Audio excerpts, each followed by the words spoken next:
Hi, welcome back to Little Hollow Homestead. We're glad you joined us. Today our meat chickens are going to be processed and graduate to freezer camp. This is not a fun thing for me personally to slaughter the chickens, but it does give me great satisfaction to know that they've been raised humanely. They've been treated like real chickens. They're free range. They do what they want to do. They scratch. They look for bugs. They do everything a normal chicken would do.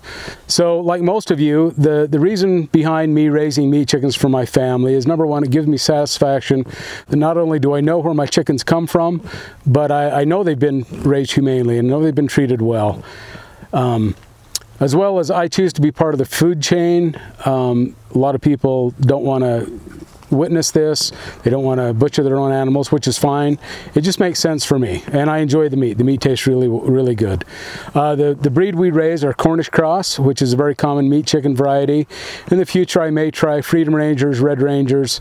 They take a little bit longer to reach mature butcher weight, but I may try those in the future. But for now, the last few years we've gone with the Cornish Cross just because they gain weight so quickly and produce a lot of bang for your buck. So I've been watching a lot of homestead videos through the years. Justin Rose, Jill Salatin, Homesteady, Living Traditions Homestead. I've learned a lot from those guys. But as I've said in my previous videos, they're in a different geographic location than I am. So some of the things I've learned from them work really well. Some things just don't work in this climate. So my whole motivation for making these videos and creating this YouTube channel is to kind of provide some knowledge and some different ways of doing things in the West, in the arid climate that we live in, and it's just what works for me. So that was my motivation.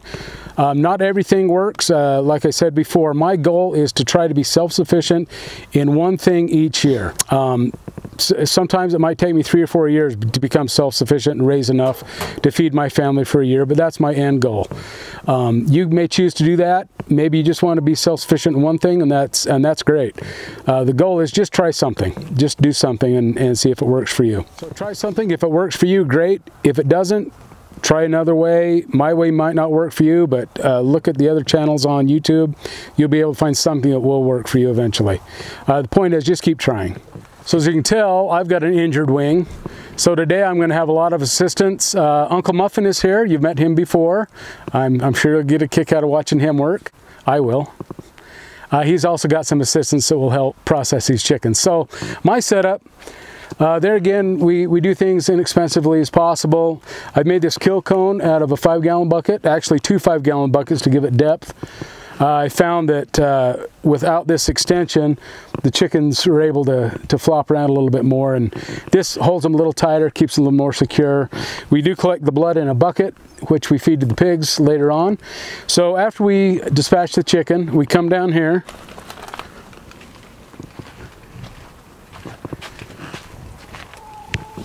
And we've got our scalding pot. 145 for about 35 seconds does it for our altitude. I've looked at a lot of different videos, and sometimes they say 150 degrees for 60 seconds. That's way too long for our altitude. For some reason it doesn't work. So I played around with it. 35 seconds at 145 works great to scald the chickens. After that, we come to here. This is my little invention that's kind of a prototype right now. It's not as fancy as I'd like to make it. I'll come up with a real machine with bearings, and it'll look a lot better and work a lot better over the winter. But I just wanted to try this, see if it works. I've done 2 batches of chickens, 25 each time, and this has worked really well. You just put the chicken up against these nubs.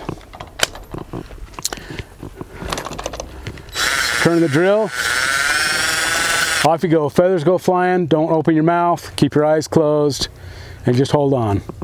You'll get to see that firsthand here in just a second.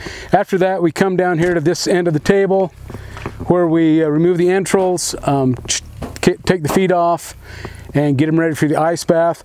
Once they're all cleaned up, we hose them out real good. We've got a cooler full of ice. We put the bird in the ice so it cools down quickly. After we get all the chickens to that point, and they're all in the cooler, then we bring them up to this station. This station, there again, is very homemade, as you can tell, but it works very well. We take the chicken, put him on here, pat him dry, let it dry. Doesn't need to be completely dry, but fairly dry. After that, we put the Texas poultry bag over the top. Come back, we'll have another pot of water here that will scald the, not scald,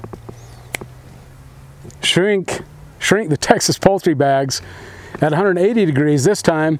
Shrink them up good and tight, let all the air out you possibly can, twist them, tie the zip tie tight, back in the ice bath they go, and then they go into the freezer once we're done with the entire process. So that's the game plan for today. As soon as our assistants get here, we'll get going and show you some live action.